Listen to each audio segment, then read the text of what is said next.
итире берет, көчүрө берет. Биз деле алар менен бир убакта келдик. Казактар деле бир убакта келди. Анан биздин эмнебиз артып, академик Барталь Талдоорду эпоха киргизского великодержавия деп койгон. Болгон эмес великий степная империя. Бизди чала мусулман деп айткандар бар. Алар өздөрү чала сабаттар. Пусть будет горе от ума, чем безумие на основе ложных постулатов.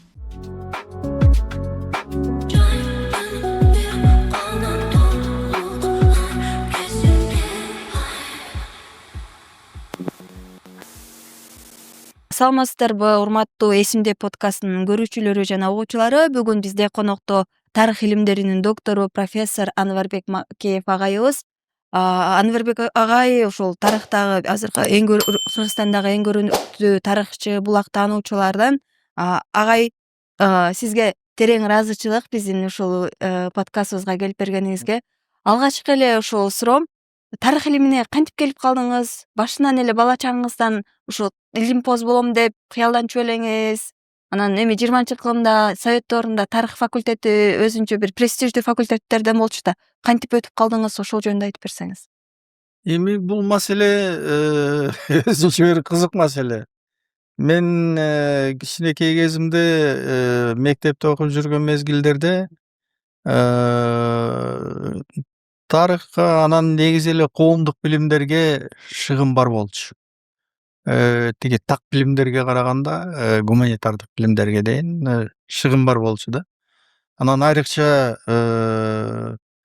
9-11 класстарда окуп жүргөнүмдө Жетегиз районунун Саруда тиги Сару орто мектебинде окуп калдым. Ошондо директорубуз Шералы Мамырбаевич деген киши эле. Ал киши Мамырбай Ажы дегендин баласы экен. Анан ошо тарыхты абдан жакшы билген, түшүнгөн. Өзү дагы убагында Кыргыз мамлекеттик университетинин тарых факультетин бүткөн экен да. Анан кийин ошол кишиден мен көп таасир алдым да. Көп таасир алдым. Анан кийин ошо мектепте окуп жүргөндө, азыр айтам, ошо 10-класста окуп жүргөнүмдө 1963-жылы ушу жок 63-жылы чыккан экен китеп «История Киргизской ССР». Анан ошол «История Киргизской ССР'дин» академический изданиясын чыгарышыптыр. Анан кийин алып эметсем, кыргыздардын Россияга жана прошение о подданстве деген каты бар го. Бизди букаралыкка алууңуздарды өтүнөбүз деп. Араб алфавити менен жазылган каттын сүрөтү жүрөт да, тиркелип. Анан момундай карасам, абдан кызык да. Ушуну окусам деп аябай дилгирлендим да. Анан тарыхтан, коом таануудан дагы аябай жакшы окуучумун. Анан окууну бүткөндөн кийин мен тарых факультетине тапшырайын дедим. Тарых факультетине тапшырайын, тарыхчы болом дедим. Анан келдим, биз 66-жылы бүттүк. 1966-жылы баягы Хрущевдун реформасы боюнча 11-класска чейин окуу киргизилген да. Анан биз ошол тиги Хрущевдун программасынын акыркысы болуп бүттүк. Себеби 63-жылы Хрущевду алып салып, Брежнев менен Косыгин келбеди андыгында. Анан ошондо Хрущевдун ал проектисин токтотуп коюшкан. Бирок биз ошо акыркы выпуск болдук да 11-класстын. Анан биз менен кошо 10-класс чогуу бүттүк. Ошол жылы жогорку окуу жайларга конкурс тим эле укмуш болгон. Мен бир эле фактын айтып берейин. Келип документимди тапшырдым тарых факультетине, Кыргыз мамлекеттик университетин. Ошол жылы бир орунга 19 бала конкурс болду да, баягы экзамен тапшыруучулардын эмес. Саны 19 бала бир орунга. 50 бала кабыл алат экен. 1800 ушундай 1850 ушунчалык эме болду да. Анан мен окууну күмүш медаль менен бүткөм. Анан күмүш медаль, алтын медальдар бир эле экзаменден эме сыноого киришчү да.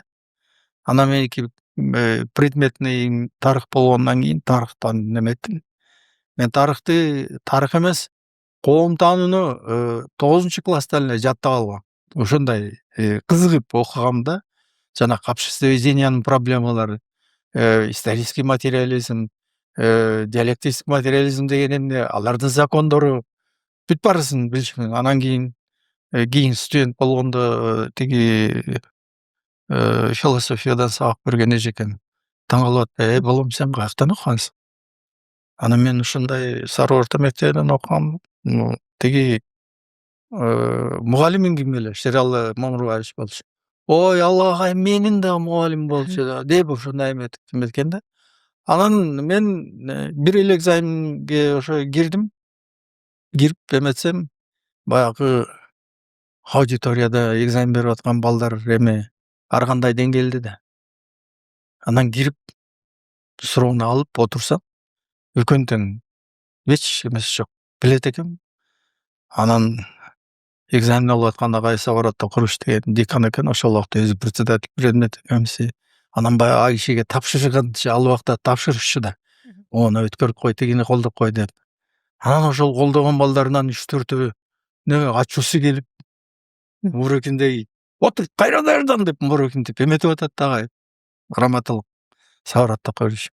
Анан ошентип эметип атканда эле мен бул жерден: "Агай, мен жооп берейинби" десем. "Эмне, даярсыңбы?" деди. "Даярмын" дедим. "Кел анда." Жактырбай эметти. Анан чыгып эле биринчи суроону шатыратып айтып атсам, экинчи суроо айт. Экинчи суроону тототототототот токтот деди. Андан кийин 3-4 кошумча суроо. Аларны шак берсем, ачкысын оңдоп мынтип туруп анан кийин келе деп экзаменационный лист алып туруп 5 деп койду. Отлично деп койчу да, алар орусча болчу. Анан жанындагы экинчи экзаменаторго кол коюлушту. Ага чейин унчукпайт. Анан кийин кол коюп бүткөндөн кийин экзаменационный листимди алып туруп мындан сурадым: "Агай, мен башка экзамен тапшырбаймынбы, десем. "Эмнеге тапшырбайсың?" Чөзүп кетти. "Агай, мен медалистмин, күмүш медалим бар" десем. "Аятаң көрдүм баласы, майыла айтпайсың анан кийин" деп ошентип анан ошентип өтүп кеткем. Болбосо эгерде жазуу экзаменге кирсем өтпөй калмак. Себеби кыргыз тили адабиятына сочинение жазыш керек эле. А сочинениядан бир бүтүр, бир эме тиги эмеден точкадан эле бир жерден кармалып каласың да. Анан ошону менен 50 баланын арасында биринчилерде болуп өтүп кеттим. Ошентип анан студент болуп калдым. Студент болуп калдым, анан жакшы агайлар, эжелер бар болчу. Тарыхтан дагы, бирок көпчүлүгү мен жанакы коомдук билимдерге абдан кызыкчумун да. Философия, политэкономия, научный атеизм, койчу иши шулардын баарысын аябай кызыгып эмесчимин. Анан экинчи курстан ошол социология эмеси лабораториясы ачылып калды. Анан биринчи лабораториянын жетекчиси Ачилова деген эжеке эле. Молодая преподавательница, Ленинградтын аспирантурасын жаңы эле бүтүп келип кандидатскийин жактаган. Красивая, симпатичная эжеке. Тим эле баары сүйчүбүз. Ошол эжекенин лабораториясы менен анан социологический эмелерге чыгып жүрдүм. Экспедицияларга барып анан жанакы эмелерди, анкеталарды толтурабыз, эметебиз. Ошентип экинчи, үчүнчү курс 2 жыл бою социологический экспедицияга чыгып жүрдүм. Анан мен философ болом деп Асанбек Табалдиевич деген агайыбыз бар эле, окумуш кыйын философ болчу, ал исторический материализмден берчү. Анан теманы ошол кишиден алайын деп анан сүйлөшүп эметип проблема патриотизма в эпосе Манас деген тема берди. Анан библиотека бар, ошолор менен эметип иштеп жүрөм. 5 курска келгенде уже бирок ал боюнча жазган жокмун дипломду. Ал тиги кандидатскийге деп эметилди да. Анан дипломный работам дагы тиги исторический материализмдин проблема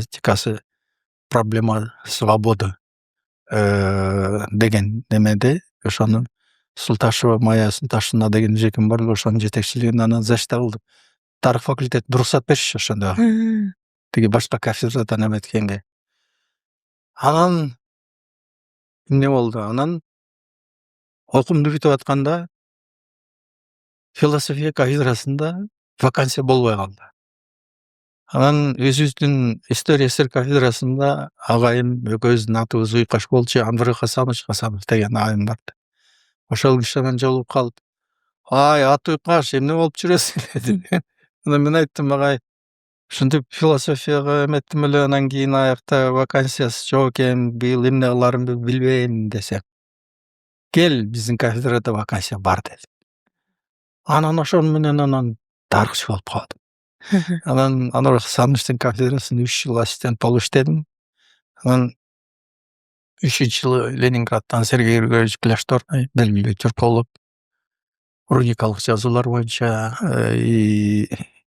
тексттерди окуган киши, анан өзү интерпретация кылчу, чоң окумуштуу да. Анан ошол кишинин лекциясына эметип эле башынан чейин угуп, анан кийин ошол кишини ээрчип, целевой аспирантурага да орун бар экен, ошону менен Ленинградка кетип, ошол жактан анан Ленинградский школанын тарбиялануучусу болуп калдым. Ошондой. Философиядан вакансия болбой калганы да жаман болуптур да. Азыр бизге Кыргызстанга жакшы философ да керек болчу да. Мен ойлойм жакшы болду деп. Философиядан бир жаңылык киргизиш кыйын экен да. Мен жамандыр жакшыдыр канча тарыхый булактарды, кээ бир булактарды өзүм ачтым.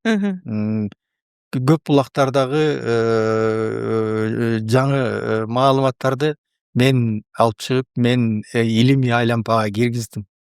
Бул жаңылык. Бул жаңылыкты эч ким менден тартып ала албайт. Бул историографияда калат. Ошондуктан ошого сыймыктанам, эч өкүнбөйм мен философ болбой калганыма. Бирок философиянын маселелерине дагы эле кызыгып жүрөм. Жакында бир макала жаздым. Жанакы бизде Асан Кайгы деген бар го. Асан Кайгы. Асан Кайгынын биз жөн эле баягы степной философ тигүү деп эле жүрбөйбүзбү? Оказывается, анын философиясынын түпкүрүндө буддизм бар. Анын түпкүрүндө буддизм бар экен. Бирок мен баягы философ болом деп жүргөн убакта Батырбек Аманалиев деген чоң философ болгон академия наукта. Ошонун история киргизский философия деген китебинен окуганда Асан Кайгынын философиясында манихеизм бар деп жазган да. Анан манихеизм кандай тигүү деп ал убакта манихеизмди эле көп билчү эмесмин да. Анан философиясы, Асан Кайгынын философиясы бул жан жаныбарларга эме да, боор ачуу философиясы. Ошонун көрөңгөсү деп анан буддизмден аны таап чыктык биз. Сиздин окуучуңуз Нурсултан Абдыматилип биздин конференцияда ошол жөнүндө айтып берди өткөндө. Ошо чогуу жаздык да ал макала. Да. Асанга. Учение Асанги деп коет экен, йогачара Асанги. Йоганын бир багыты да. Ошону таап чыктык, эми буюрсаны дагы жарыялайбыз. Анварбек агай, ошол Асан Кайгы жөнүндө булак табылдыбы же аты окшош болгону үчүн, анан философиясы окшош болгону үчүн эле? Философиясынын эмеси болуп атпайбы? Асан Кайгы жалгыз эле кыргыздарда эмес да. Казактарда бар. Тиги ногойлордо бар. Иши кылып степной эме деп бул Алтын Ордонун эмесине байланыштуу да. Бирок аяктагыларында жанакы эме жок да. Аяк жагын алардыкында көбүрөөк это человек, который ищет пути выхода из того кризиса, который господствовал Золотая Орда. Ошол эмеден чыгуунун жолдору, тиги калмактар келатат чыгыштан басып, ошолордун баскынынан кутулуп биз башка жерге кетебиз деп жаңы родина издеген киши да. Кыргыздарда деле ошол бар. Бирок жан жаныбарларга жан тартып боор оору кыргыздарда экен негизгиси. тиги ногойлордо казактарда ал дээрлик жок экен. Анткени себеби ал эме Боорору философиясы бизге Жети Суудан тиги Чыгыш Түркүстандан уйгурлар аркылуу келип барды. Уйгурларда тараган ал эме жанакы философия. Тиги Алтын Ордо эмеден алысыраак да. Жети Суудан алысыраак да. Агай, ушул 1966-жылдан бери тарых илиминде жүрүптүрсүз да ошондо, Эми факультетти кошкондо. кошкондо, Да. Ошондон бери көп доор алмашты, саясат алмашты. Анан тарых илимине саясат кандай таасир тийгизет, ошол жөнүндө айтып бериңизчи. Түшүндүм сурооңду, Гүлзат. Биз эми тарых факультетинде окуп жүргөндө Кыргызстандын тарыхына дээрлик аз эле орун берилчү. Мисалы, 5 жыл окудук да биз. 5 жыл. 5 жылдын 6 семестрин 3 жыл. История СССР деген предмет болчу. История СССР бул эми СССР элдеринин тарыхы болуш керек. Бирок иш жүзүндө Россиянын эле тарыхы болчу. Кавказ, Орто Азия тигилердики дээрлик жок болчу. Бир глава ушундай 2 глава менен эле эметип бүтүп калчу. Бүт эле байыркы замандан тартып эле бүгүнкү күнгө чейин неме болчу. Россиянын тарыхы болчу. Анан анын үстүнө еще история КПСС. История КПСС эми ал таптаза эле Россиянын тарыхында. Россиядагы большевиктердин тарыхы, коммунисттик партиянын тарыхы. Анан калган предметтер. Кыргызстандын тарыхы бир гана семестр болгон. Бирок кээ бир спецкурстарда окуп калдык биз ошондо. Мисалы, история киргизской письменности, раматылык улуу окумуштуу агайыбыз Кусейин Карасаевич берди. Ошондон көп нерсе алып калдык биз. Улуттук тарых, улуттун эмеси эмне болор экенин ошол бизге көп эме багыт берди да. Билимден дагы көп багыт берди. Өзүнүн өмүр баянынын үлгүсүндө ушунчалык. Анан кийин ошол киши биринчилерден болуп бизге Ленинградка баргылы, ошол жакта институт востоковедения бар, ошол жакта чыгыш тилдериндеги тарыхый булактар бар. Тилдерди үйрөнгүлө, ошол тарыхый булактардан маалыматтарды алып чыгып анан кыргыздын тарыхын жазгыла деп ошол киши эметип кеткен да. Анан ошого байланыштуу болду. Анан албетте марксизм, ленинизмдин эмеси догмалары көп болчу ал убакта. Мисалы, биздин агайлар, эжелер бир жерге доклад жазса, же болбосо бир китеп жазса, китептеринде шилтемелерде жарымы Маркс, Энгельс, Лениндин чыгармаларына болчу да. Себеби алга шилтеме бербесең, анда такыр эме жарача эмес, жатпай койчу деңгеңде, сен эмнени жазып атасың, түшүнүп атасың деши сразу эле. Марксизм, ленинизм классиктери каякта? Анан мен ошол дем менен Ленинградка барганда биринчи макаламды жаздым. Ал биздин окуган институтта, институт востоковеденияда ежегодный эме конференция болчу да. Анан бүт аспиранттарды дагы илимий кызматкерлер, эмелердин баарысы бир калыпта, баарыбыз тең эле ошол конференцияга катышып, өзүбүздүн материалдарыбызды сунчубуз да. Анан мен бир жаңы тарыхый булакты таап алып, ошонун негизинде эме жаздым, макала жаздым. Меники калмак дооруна байланыштуу болгондуктан ошо калмактардын бир жарыяланбаган тарыхый булагында кыргыздарга тиешелүү маалыматтар бар экен. Кызыктуу. Калмактар менен кыргыздардын эмесине. Анан ошону жазып доклад кылдым. Ал өттү нормально. Анан кийин эме баягыны публикацияга даярдап бердик да. Бергенден анан кийин аны публикациядан эметиш үчүн, кетиш үчүн редактор карайт экен да. Айрыкча жаш эмелерди. Анан Петр Афанасьевич Грязневич деген чоң арабист болчу. Ошол киши редактор экен. Анан бир күнү мени да чакырды. Келип кетиңиз деп. Анан кабинетине барсам, ошол менин макаламды алып чыгып мынтип карап отур. Поздравляю, вы, оказывается, нашли очень интересные, оригинальные сведения. Но я одно не пойму, это. Причем тут Фридрих Энгельс? Ушундай маселени койду. Мен тим эле могу жерге көкүрөккө ок менен аткандай эле болду.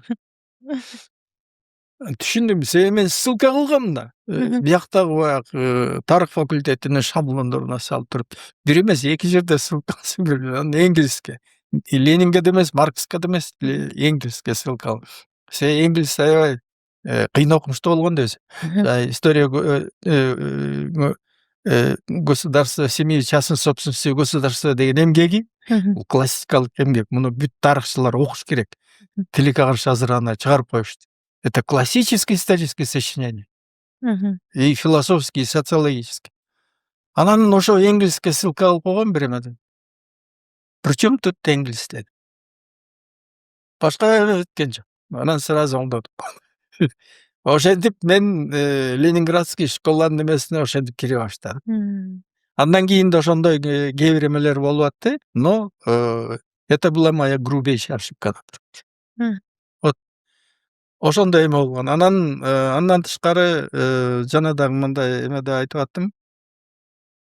Ленинградский школа жарыялаган «История Древнего Востока» деген трехтомный академический издание. 80 жылдардын башында эле чыкты. Ошондо ачык эле жазышкан биздин устаттарыбыз. На Востоке не было классического рабовладения. Рабы не играли ведущую роль в производстве материальных благ. Производство материальных благ — это было уделом свободных общинников. То есть Маркс, Энгельс, Лениндин теория классовой борьбы деген эмесине онда эле бычак менен эле балта менен чапкандай эле эме болуп. И примерно ошол эле тарзда эме деген китепте «История зарубежной Азии в средние века» деген. Вот ошондой кызык эмелер бар болчу да. Ошолордун эмеси менен чоңойдук, өстүк. Анан тарыхый булактарды сындоо. Бир тарыхый булакты тапкандан кийин анын эмесин такташ керек. Ким жазган, качан жазган, эмне себептен жазган, кандай эме башкалар тарабынан ага кандайдыр бир заказ болгонбу, болгон эмеспи, материалды өзү тапканбы, же болбосо бирөөнөн угуп жазганбы, же бирөөнөн көчүрүп жазып алганбы. Анан ошол жазгандары эме бирөөнөн көчүрүп алышы да мүмкүн. Ошолор башка тарыхый булактардын маалыматтары менен үндөшөбү же үндөшпөйбү? То есть негизи барбы же жокпу? Ушундай абдан татаал маселе да. Агай, мен ошол жөнүндө сурайын деп аткам да. Булак таануу деген эмне? Деги эле. Анан булак таануудагы ошо арип маселеси, тил маселеси, ошол анын тарыхтагы булак таануунун орду жөнүндө айтып берсеңиз. Эми тарыхтагы булак таануунун орду абдан эле мындай кыргызча айтканда очойгон чоң орду бар. Бирок тилекке каршы азыр биздин тарыхта бул маселеге дээрлик көңүл бурулбай калды. Себепти тарыхты үстүртөдөн жазып атабыз азыр. Анан болбогон бир маселелерге эметип эле жанакы илгери Советтер Союзунун убагында эме деген бар эле филологдордо. Кыргыз тили адабиятына мисалы. Алтыгонбаевдин өмүр баян жана чыгармачылык жолдо эле диссертация жазып коюшчу. Ошондойлор толтура болчу. Ошондой эле эме тиги баланча тарыхчынын эмгектери деп эле бирдемени историография маселеси кылып эле жазып атышат. Мындай болбош керек. Мисалы академик Жамгырчиновдун өмүр баян жана чыгармачылык жол. Андай болбош керек. Отдельно бир эмени алып. Эгер ал ополтодо эле бир жаңы теорияны чыгарып койсо, другой дело. Андай эмес да биздин тарыхчылар. Анан ошондуктан бул маселе абдан оор маселе. Анан булак таануунун эмеси эмне себептен жаш окумуштуулар буга көп көңүл бурушпайт. Себеп дегенде бул абдан оор. Тарыхтын эң оор эмеси багыты булак таануу. Булакты тааныш үчүн адегенде ошол булактын тилин билишиң керек. Тилин окушуң керек. Биз 2 жыл тилди окугандан кийин анан 3-жылы эмени ошол кол жазмаларда эме өзгөчөлүктөрүн анан кол жазмаларды окуй баштадык да. Баягы печатный алфавит, мисалы араб тилиндеги араб эмесин айтып атам да, алфавит. Аны окусаң шарылдатып эле окуп кетесиң. Кол жазмага келгенде дыңката эле туруп каласың.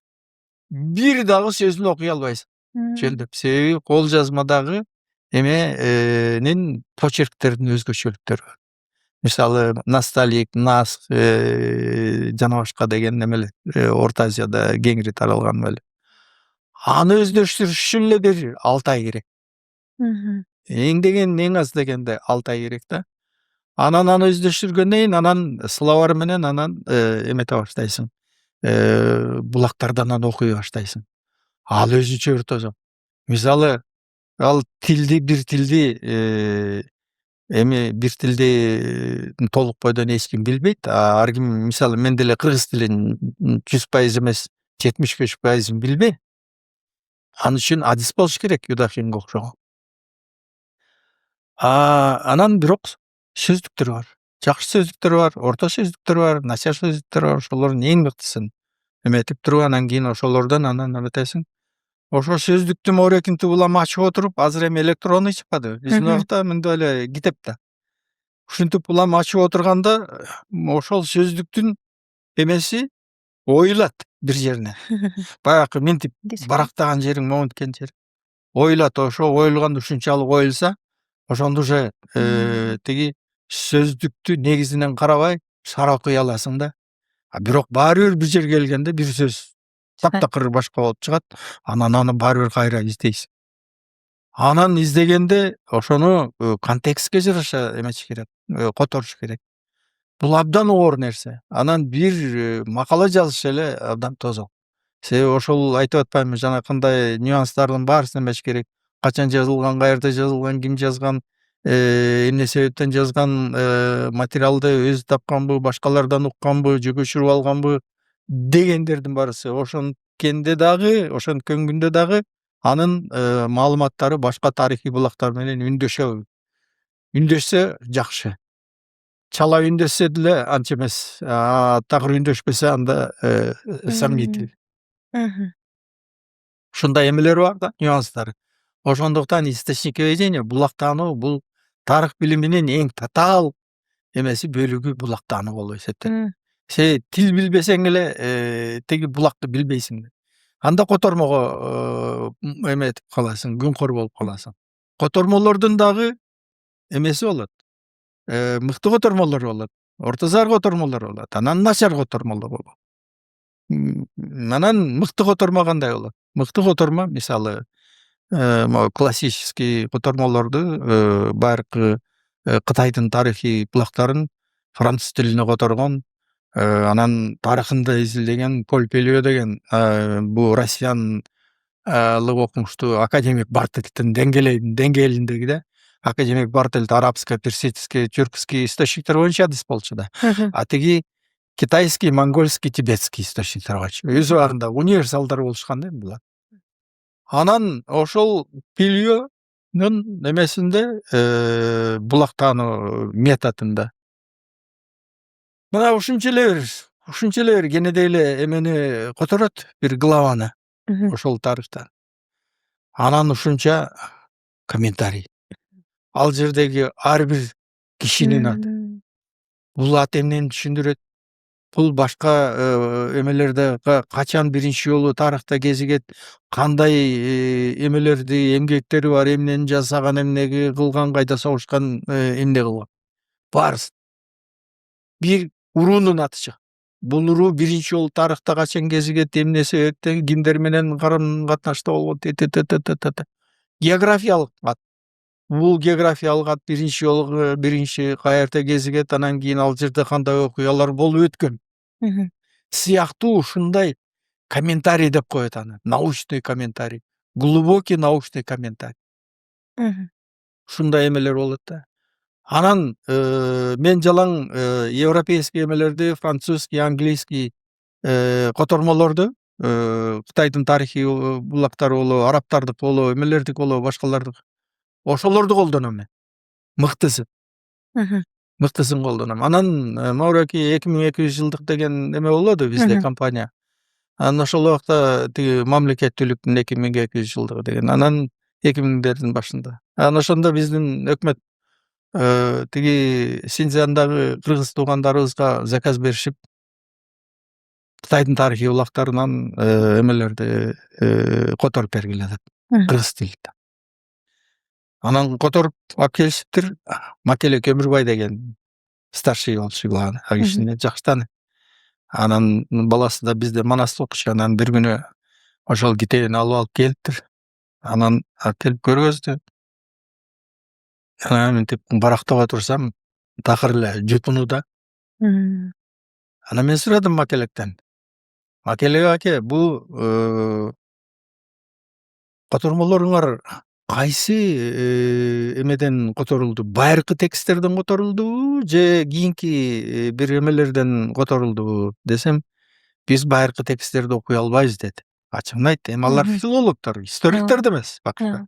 Тилчилер, адайбатчылар ошолор экен. Анан кийин анда аны ким которот десем, эми Кытайдын өзүндө бир группа ошо эски тарыхый булактарды эметкендер, адистер бар. Ошолор 25 том кылып чыгарып койгон. Биз ошолордон котордук деп. Анан баягы эмесин алып туруп окудум. Окусам баягы эле мен тиги ким которгон, Биширин которгон, Пелио которгон, же Гамильтон которгон, же Пулеблон которгон эмелердин эле Эдуард Шавайн, башкалардын эмелер котормолорундакыларды сразу эле эметем деп. Ошолор экен деп. Бирок терминдер да каталат. Географиялык аталыштар да каталат.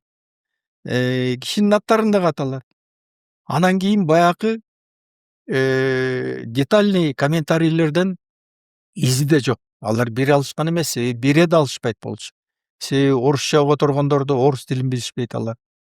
Англис тилине которулгандардын англисче тилин билишпейт, французчаны билишпейт, эметпейт. Анан ошондуктан алардан аны талап кылуу да мүмкүн эмес. Но аябай аракет кылдым, ошо килейге моундай том болуп кетиптир Кытайдын тарыхый булактары.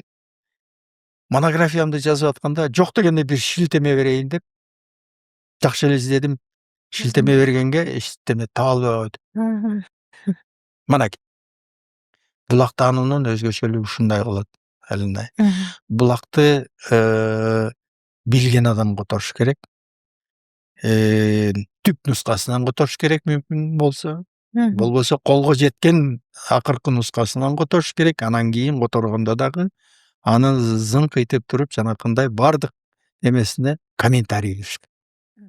Ошондон аны окуган кишинин эмеси ачылат. Мына моундай турбайбы. Агай, сиз эски жазууларды, эски тилдерди билесизби? Мен Персидскийдин тиги кол жазмаларын окуп, кол жазмалардан которо алам.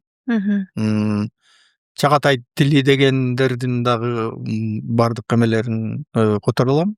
Османскийди анчалык деңгээлде билбейм. Эми Османский менен Чагатайский примерно бирдей эле деңгээлдеги эмелер, бирок аякта арабча абдан көп да. Менин арабчам жок.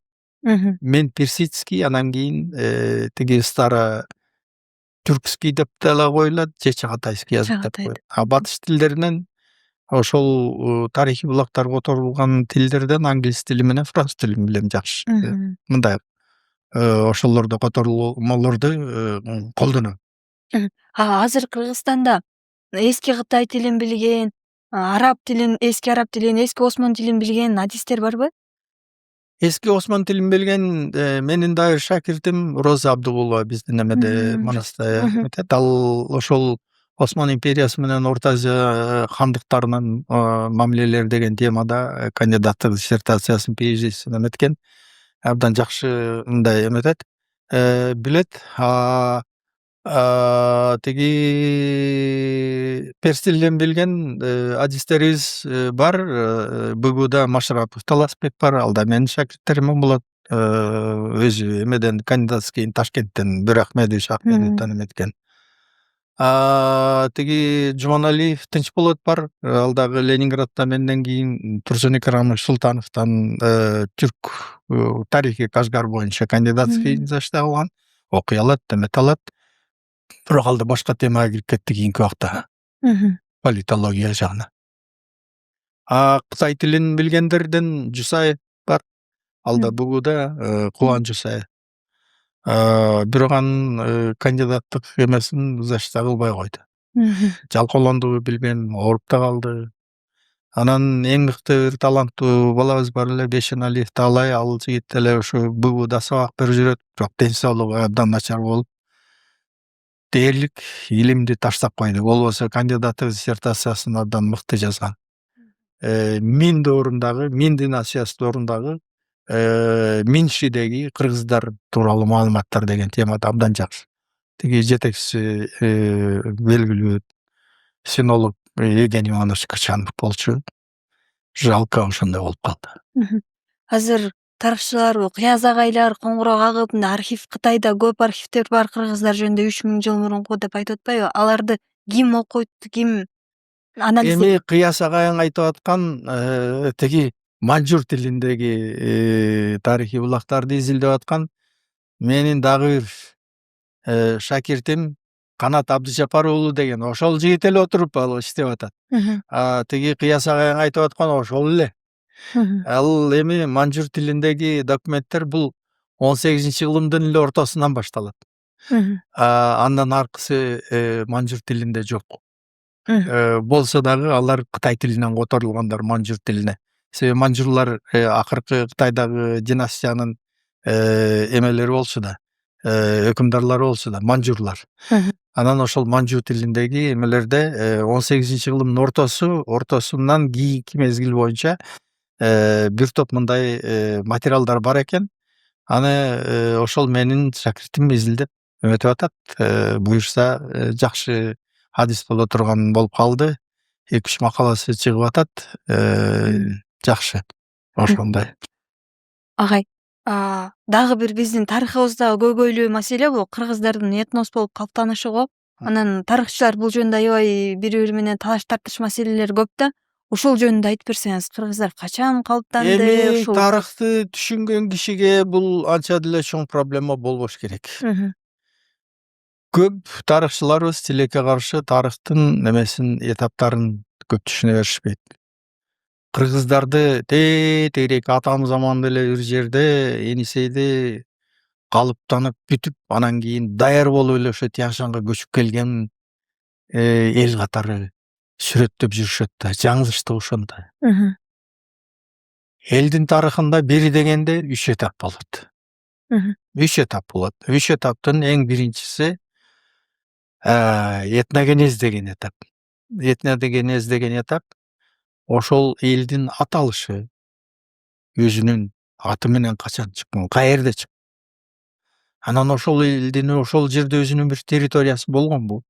Этникалык территориясы. Анан ал этникалык территорияда өзүнүн бир мамлекети болгонбу? Болсо экономикалык, чарбалык эмеси кандай болгон? Анан маданияты кандай болгон? Өзүнүн жазуусу болгон. Мисалы, кыргыздардын этногенези Энисей менен байланыштуу. Энисей доор. Минусинск өрөөнү да. Ошол доор менен, ошол чөлкө менен байланыштуу. Бул байыркы түрк доорунда 6-кылымда чыгып атышат да. Ага чейинки Гянгүндер деп атпайбызбы? Гянгүн дегенди эми бүт адистердин бардыгы тең эле француздар дагы эң биринчилерден француздар аны далилдеп чыгышкан. Андан кийин англичандар, орустар Гянгүн деген кыргыз деген этнонимден эле кытайча транслитерациясы. Гянгүн, Гигу, Тигу, Хягасы, Цилицици деп эле ошондой көп эметилген экен. Ошонун баарысын иреттешип тактап чыгышкан. Анан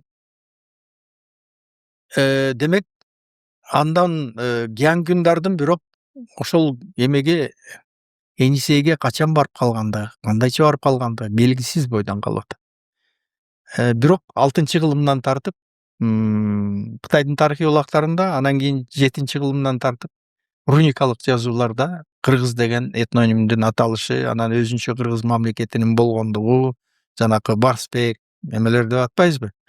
Ошол эме доор болгон. бул биздин замандын 9-кылымдын ортосуна чейинки мезгил. Ошол Енисей кыргыздарынын өзүнүн мамлекети болгон, өзүнүн этникалык чөйрөсү болгон, өздөрүнүн маданияты болгон, өздөрүнүн жазуусу болгон. Орхон енисейский жазуулар деп аталып атпайбы? Ошонун енисейскийлери енисейлик кыргыздардын жазуулары. Аны эч ким танбайт. Аны үйрөнүшүбүз керек, билишибиз керек. Аны асмандатып көкөлөтпөй эле мындай жакшынакай эле изучать этип билишибиз керек. Анан 840-жылы Енисей кыргыздары тиги жоолашып жүргөн уйгур каганатын талкалап атпайбы 840-жылы. Анан уйгур каганатын талкалагандан кийин уйгурлар туш тарапка качып, бир тарабы тиги швейлерге, Манчжурияга кирип кетти, эки группасы Кытайга кирип кетти, бир группасы тиги Иртышка кетти, бир чоң группасы Чыгыш Түркстанга келип ошол жерде анан кийин өздөрүнүн мамлекетин куруп калышты, Турфандын тегереги. Анан ошол мезгилде Енисейлик кыргыздар Борбордук Азия менен Түштүк Сибирдин кенен мейкиндиктерине чыгып атпайбы? Анан кенен мейкиндиктерине чыкканда эметкен жерлерин, бирок кыргыздар өздөрү империя кура алышкан эмес. Империя куруш үчүн Кытай менен тиги уйгурлар байыркы түрктөрдөй болуп, Кытай менен кырчылдашып, аларды коркутуп, алардын кызын алып, анан 100 миңдеген түрмөк жибектерин алып, бүтүндөй эмеге кожоюндук кылып туруш керек болчу. Аны жасай алган жок кыргыздар. Ошондон дагы чоң маселе. Академик Бартальд Алдоордо эпоха киргизского великодержавия деп койгон. Великодержавие деген Великая степная империя. Болгон эмес Великая степная империя. Себеби Енисейлик кыргыздар алар Саян тоосунун түндүгүндө жашаган эл болгон. Тоолуу токойлуу жерде жашаган эл болгон. Анан Монголиянын кенен мейкиндиктерине чыкканда суудан чыккан балыктай болуп, ал жерде жашай албай тургандыгын түшүнгөндөн кийин Монголиянын түндүк чыгышы, түндүгү жана түндүк батышы, анан Алтай жактарын ээлешип эле, анан ал жерге келгенден кийин жергиликтүү элдер менен аралашып журушат да. Тиги Байкал жактагылары ошол бойдон тиги монгол элдеринин ичине, айрыкча буряттардын ичине кирип кетишти. Тиги Тува, андан төмөнүрөөк, түштүгүрөөк эметкендери тиги буряттардын, монголдордун ичине сиңип кетишти. Тиги түндүккө кеткендери дагы ошондой болушту. Тиги Ангара дарыясынын эмесине чейин кеткен да, боюна чейин кетишкен. Анан Алтай менен Иртыш чөйрөсүнө келгендер, ал жерде да тоолуу токойлуу регион. В основном Иртыштын берки эме жагы, башталыш жагы степь, тиги монгольский Алтайга кетет да. Анан ошол тоолуу токойлуу жактарын ээлеп, ал жерде жашаган түрктөктүү элдер менен аралашып журулуша башташты. Келгин Енисей кыргыздары. Карлук уруулары жашаган ал жерде, Тогуз уруулары жашаган. Тиги уйгурлар ошол эле калдыктары. Анан кийин Кимак, Кипчак деген уруулар. Жакын уруулар, түрктөктүү уруулар. Ошолор менен аралашып жалгашуунун натыйжасында келгиндер алар басып келген да. Кожоюн болуп келишкен. Келгиндердин ысымын тургундар дайыма, тургундар саны жагынан көп болсо дагы тиги басып келгендердин ысымын көтөрүп кетишет. Ошентип Алтай кыргыздары пайда болот тиги жерде. Алтайда. Анан Алтай кыргыздарынын эмеси ошол 9-кылымдын ортосунан тартып экинчи этабы башталат. Бул этнический история деп коет. Этногенез Енисей менен бүткөн. Анан кыргыздардын эмеси жанакы ээлеп алган жерлерге чачырап кетпеди Енисей кыргыздары. Анан ошол жерлердин баарысына сиңе башташты. Сиңип кетти, бирок кыргыз деген ысымды көтөрүп, Алтайга келгендери немелери түрктөктүү элдер менен гана жалгашкандыктан Алтай кыргыздары пайда болду. Анан Алтай кыргыздары анан 15-кылымдын ортосунда Тянь-Шанга жылган. Себеп дегенде тияктан калмактар, ойроктор күчтөнүп чыгып, кыргыздарды сүргөндөн кийин кыргыздар Алтайдан анан Тянь-Шанга келип атышпайбы, Жети сууга. Бияка келгенде дагы тоолуу токойлуу жерде ээлеп атпайбызбы? экологический нишасы болгон өздөрүнүн. Биринен сала бирине. Ошондуктан бияка келгендер өзгөрүлгөн кыргыздар, алтайлык кыргыздар. Менин айткан жерим жок, бул жерде энисейлик кыргыздардын эчтекеси жок. Бир канча маданиятынын изи бар. Негизги кыргыз деген сын энисейден чыккан. Аны эметишибиз керек. Андан башка дагы маданиятында, эмеде, турмушта, күнүмдүк турмушта колдонулган курал жарактарында, кийим кечектеринде дагы эмелер болгон, окшоштуктар болгон. Бирок алтайлык кыргыздар анан кийин 15-жылдын ортосунда келип, бул жерде Моголистан мамлекети кыйраганда Тянь Шаньда эле калдыктайбыз. Анан бул жердеги байыркы замандан бери жашап келе жаткан Сак, Усун, Түргөш, Карлук, тиги кийин монголдор да келишкен, түртөшүп кетишти. Ошолор менен анан аралашып, жуурушуп отуруп, анан кийин калыптануу этабы, Тянь Шань этабы ушул жерде бүттү да. Калыптануу этабы бул негизги этаптардын бири. Үчөө тең эле негизги. Бирок калыптануу Тянь Шаньда бүттү. Даяр бойдон эл эч бир жерден башка жерге даяр бойдон көчүп келбейт. Сөзсүз түрдө бул жердеги жергиликтүү компоненттерди да өздөрүнө сиңирип алышты да. Себеби ислам, араб алфавити, араб жазуусу, жаңы культурогенез башталды. Бул жерде этногенез эмес, культурогенез башталды жаңы. Тиги Алтайда калган алтайлык туугандар тили абдан жакын, бирок аларда эме жок да, арабско-персидский сөздөр жок да аларда. Ислам жок аларда, дин жок. Бизди дин дагы бириктирген да. Дин дагы бириктирген. Экилдик этно-саясий биримдик болгон, оң канат, сол канат деген. Ал саясий рамка. Идеологический эме фактор — это ислам. Элди бириктирген. Мунун бардыгы жанакы денени булчуңдар, тамырлар бириктирет да. Ошондой эле да. Булчуңдарыбыз экилдик этно-саясий эме, тиги руханий эмебиз, тиги тамырларыбыз ислам. Анан кийин жок, биз азыр теңирянствого кайра кетели деген дагы азаматтарыбыз чыгып атты. Ал ката. Биз дүйнөлүк дин, акыркы дүйнөлүк дин исламда болуп атабыз да. Анан кайра ошондон кетейинчи деп кетсек туура эмес да. Башка маселе, ислам дининде 4 мазхаб бар да. Ошонун эң алгачкысы, анан эң толеранттуусу Ханафит мазхабы. Биз ханафизм мазхабындабыз. Ханафизм мазхабы бул исламдын шарттарын, хадистерин баарысын эметип элге түшүндүрүү, анан мүмкүнчүлүк ачып берүү да. Анан ханафизмдин негизги эмеси өзгөчөлүгү башка мазхабтардан. Сөзсүз түрдө эле шариятты 100% колдонуу зорундугу жок деп атпайбы ханафизмде. Кээ бир элдер өздөрүнүн исламдын шарттары менен кошо өздөрүнүн үрп адаттарын, урф ва адат дейт арабчада. Ошону кошо ала жүргөнгө мүмкүнчүлүгү бар деп атпайбы. Анан бизди чала мусулман деп айткандар бар. Алар өздөрү чала сабаттар, түшүнбөйт чала мусулман деген. Чала мусулман эмес, биз ханафизмдин школасындагы мусулмандарбыз.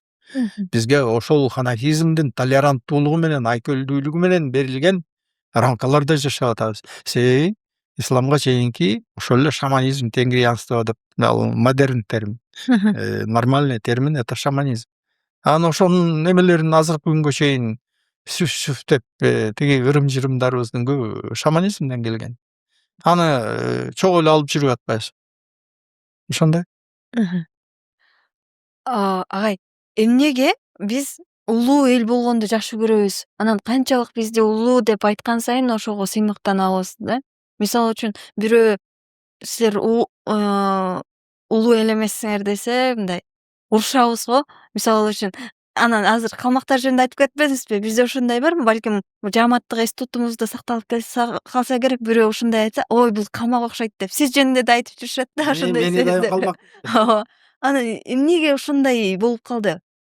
көйгөй эмнеде?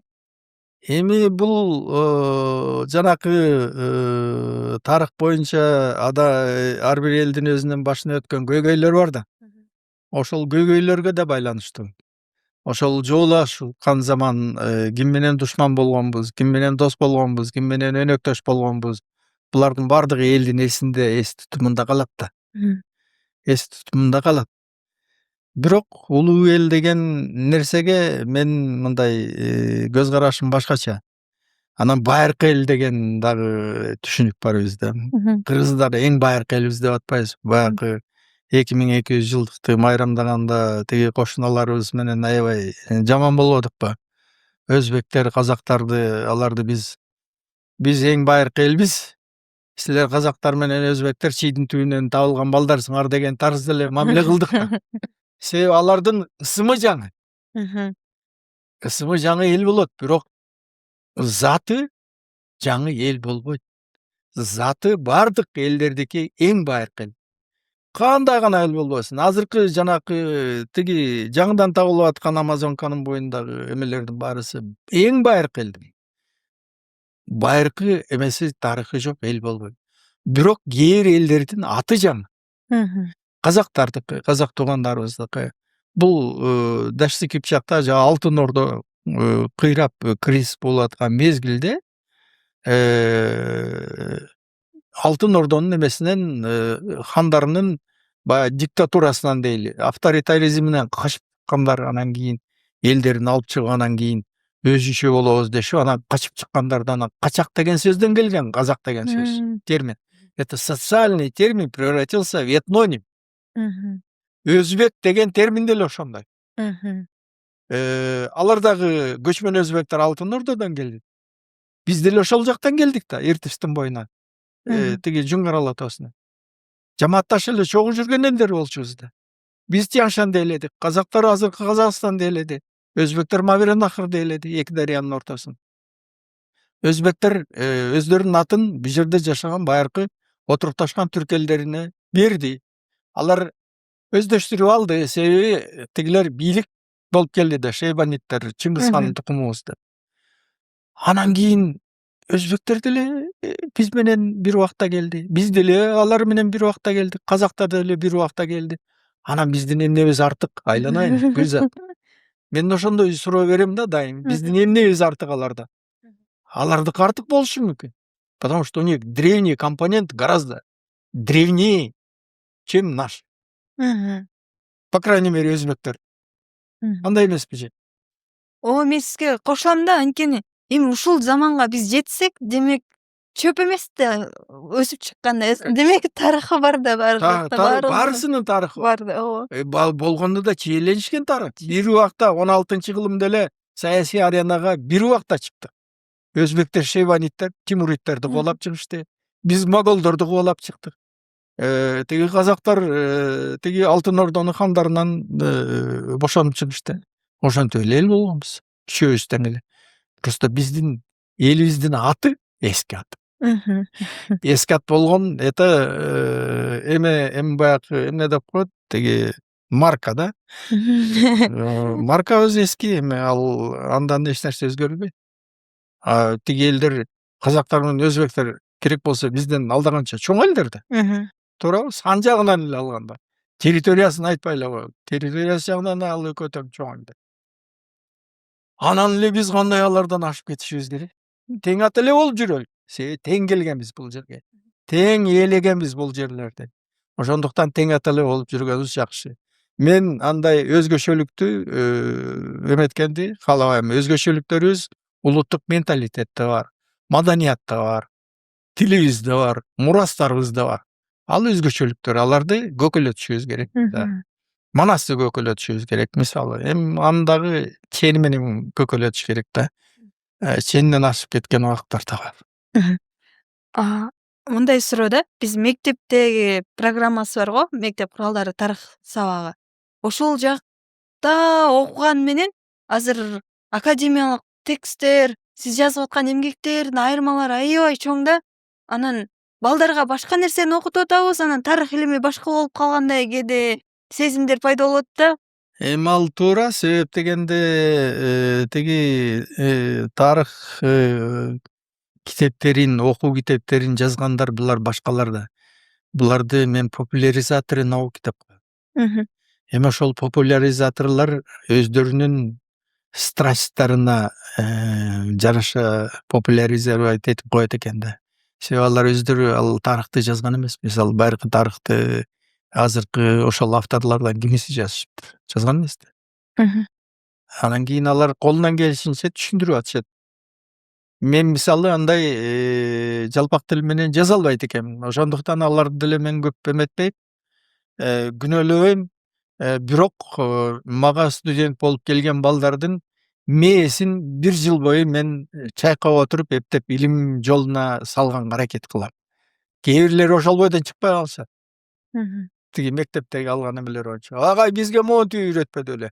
Эми үйрөтсө жакшы эме, жаман болсо да бирдемени үйрөнүп келтирсиңер, бирок мунун негизи мындай деп анан кийин аларды ошентип кайрадан окутуп атабыз.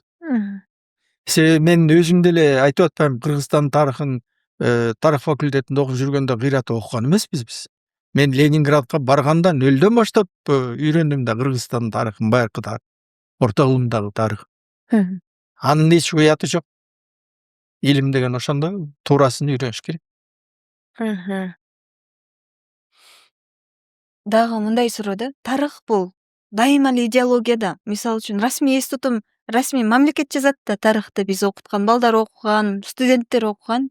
Анан эми саясатка аябай байланышып кетет да, ошону кантип ажыратып көрсөтө алабыз? Эми сөзсүз түрдө эле саясатка байланыштырган тарыхый эмгектердин баары эле андай эмес. Жанакы учебниктерди, учебный пособияларды ошондой эмелерге, идеологический догмаларга тууралап коюшат авторлор. Себеби алар андан жакшы акча таба атышат да. Себеби жанакы азыр жыл сайын тиги печатать этилип аткан жанакы китептер бар го. Жогорку окуу жайлар үчүн китептер бар, тарых мектептердики. Алар деген чоң акча алышат да, авторский право. Менде андай артыкчылыгым жок да. Мен чыгарсам өзүмдүн акчама чыгарам же Манас университети чыгарышкан эмете. Анан кийин алар ошого ыкташтырганга балким экономикалык жактан кызыкчылыктар бар деп ойлойм. Анан жанакы мифологизаторскийлердин 100% коммерческий алар. Дүйнөнүн баарысы кыргыздардан чыккан деген. Тиги А дегенде дүйнөдө кыргыз жаралган, анан кийин кыргыздан маймылдар жаралган дегендердин баарысы ошол коммерческий. Ошону эметкенде бакуш баягы эме билими тайыз адамдар ошону эметет экен да, деп аябай сыймыктанып кетет экен. Анан ошолор востребованный болот экен. Ошолор сатып алып окуп атышпайбы? Агай, ал комплекстен кантип кутулабыз? Мисалы үчүн биз бир орус же башка улут блогерлер кыргызча сүйлөп койсо деле аябай сыймыктанып, аны мактап жактап калып атпайбызбы? Ошол комплекстерден кантип чыгуу барбы? Эми ал биздин элдин бир өзгөчөлүгү го дейм. Биздин элдин бир өзгөчөлүгү го, андан оңой менен кутула албайбыз деп ойлойм, мен билбейм. Мен анын жолун билбейм. Бар болгону өзүбүздүн тарыхыбызды, тарыхый булактардын маалыматтарын негизинде мифтердин эмес, тарыхый булактардын маалыматтары. Кээ бир уламыштарда, эмелерде деле тарыхый эмелер болот, мындай маалыматтар болот. Бирок аларды ошол тарыхый булактардын эмесине салып, изилдеп, анан аны ордуна коюш керек да. Ошол мифтердеги кээ бир кызык нерселер бар, уламыштар бар. Аны биз аракет кылып жасап эметип атабыз. Ал өзүнчө маселе. Анан мен жана дагы эфирге чейин сурадым эле го. Эми академиялык азыр сиз айтып атпайсызбы, макалаларды жазганыңыздар жөнүндө аны 50 киши окушу мүмкүн, 100 киши окушу мүмкүн. Массага чыгаруу кажети барбы ошол?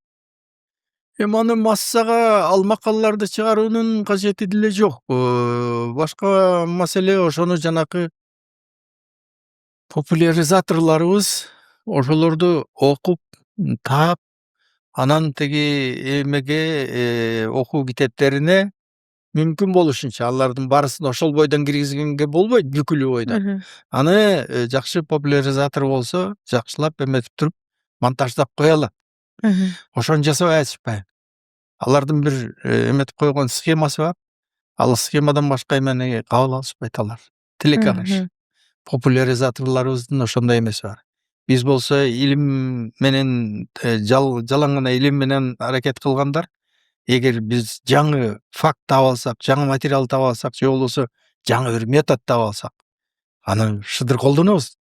Колдонуп анан ошол макалаларды жазабыз, монографияларды өтөбүз. Аны биз жасайбыз. А тиги популяризаторлор жаңы нерсениге көп эметишпейт алар. Или өздөрүнүн бир страсттары бар. Анан ошонун эмесин алып атышат. Ал менин проблемам эмес го. Себеби мен жалпак тил менен жаза албайм, научно-популярный. Ал менин күнөөм. Ошол үчүн көйгөйлөр чыгып атат го дейм, биздеги жанагы комплекстер, биз ого бетер улуу эл болгубуз келип, ал эми сиз жазган же сиздей жазган адамдардын баары оор тилде жазып, ал массага жетпегенден дагы чоң көйгөй болот. Ошон үчүн айтып атпаймынбы, популяризаторлорубуз иштеш керек мунун үстүндө. Биздин эмгектерди элге жеткиришүү жана популяризаторлор бар да, аларга дагы иш калсын да. Бирок ошол ишин жакшы аткарышса жакшы болот эле. Бирок азырынча мага келип аткан студенттердин деңгээлине караганда алардын жасап аткан иштерине менин ичим толбой турат. Агай, мондай суроо бар да, биз жана да сүйлөшүп кетпедик беле? Совет мамлекети, Совет доору кандай десем, Совет бийлиги орношуу жөнүндөчү, кыргыздарга болгон таасири жөнүндө. Сиздин оюңузча ушул өнүгүү, бул модернизация дайыма эле жакшыбы же терс жактары дагы барбы? Эми баягы албетте чоң жоготуулар болгон, репрессия болгон, Совет өкмөтүнүн убагында сталинский репрессия деп коебуз. Эми алардын эмеси албетте жакшы болгон жок, бирок негизи ансыз дагы азыркы турмушубузга жетишибиз кыйын болчу деп ойлойм мен. Себеп дегенде ал турмуштун талабы болчу. Миңдеген жылдар бою уланып келген менталитеттен, турмуштан баш тартыш бул абдан кыйын нерсе да. Аны күч менен гана сүрүп чыгарыш керек болчу. И Сталин ошону жасады да. Он гений, но злой гений. Он гений. Благодаря Сталину Советский Союз состоялся. Анан Англиянын мурунку премьер-министри Черчилль бекеринен айткан эмес да. Сталин получил Россию сахой и оставил с атомной бомбой. Бул дагы абдан чоң баа да. Бир генийдин экинчи бир генийге берген баасы. Эми мындай эркин микрофон деп айтсак болот да, тарыхчыларга, жаш тарыхчыларга берчү 3 кеңешиңиз кандай беле? Эми 3 кеңеш дегенде кандай айтабыз? 3 кеңеш дегенде эң негизгиси билимдүү болуш керек. Билимдүү болгондо бул жанакы эмелердин, мифологизаторлордун, фольк history дегендерди окугандарды айырып тааный билген деңгээлге чейин жетип, терең тарыхый, даректүү, тарыхый булактардын негизинде билим алышты. Антейинче тарыхчы боло албайт да. Антейинче тарыхчы боло албайт. Мына жанакы эмелердин баарысын мен азыр айтып аткан сын пикир менен айтпадымбы көп маселелерди тарыхыбыздын. Ошолорду мен деле тиги биздин тарых факультетин бүткөндөн кийин ошентип эле мен деле азыркы эмелерде көкүрөгүмдү койгулап, великий киргизский, великодержавие, анан тиги бу деп эле эметип жүрчүбүз. Анан кийин фактылардын баарысын, бардык тарыхый булактардын баарысын окуй келгенде, ошону түшүнө келгенде, салыштырып билгенде, анан башкача болот экен да. Баягы Грибоедовдун «Горе от ума» дегени бар го. горе от ума деген канчалык терең билим алсаң, ошончолук баягы асмандан өзүң акырындап жерге түшүп, анан түшүнө баштайт экенсиң да. Мен горе от ума дегенди ушундай түшүнөм. Ошондуктан пусть будет горе от ума, чем безумие на основе ложных постулатов. Эң акыркы агай. Ушунчалык көп темаларда сиздин көз карашыңыз айырмаланып турат го башка тарыхчылардан. Анан көп талаш тартыштар болот да. Анан ден соолугуңузду ушул талаш тартыштардан кантип сактайсыз? Жүрөгүңүздү кантип сактайсыз? Мен эч бир жемеге мындай переживать этип эметпейм. Дейсиз, э? Тиги Аябай жакшы сапат баягы итүрө берет, көчүрө берет деп коюп, мен өзүм ишимди жасай берем. Эч эметпейм алар. Стресске кирсең, жинди болуп кетесиң анда. Ушуну менен кантип кандай кылып согушсам, тигини кантип чаап түшсөм деп эле. Ошондой агайларыбыз да болгон да. Чабышып жүрүп өлүп кетишти да. Болбогон нерселерди тартышчу болгондо да ошолорду көрүп туруп мен жаман зээним келишти. Анан ошондуктан мен мындай нерселерге баягы анча мынча философиядан кабарым болгондуктан я смотрю философски. Чоң рахмат агай. Чоң рахмат. Урматтуу Эсимде подкастынын көрүүчүлөрү, угуучулары, бүгүн бизде конокто тарых илиминин доктору профессор Анварбек Макеев агай конокто болду. Агай дагы бир жолу ыраазычылык. Эмки подкастта көрүшкөнчө. Рахмат. Рахмат сизге.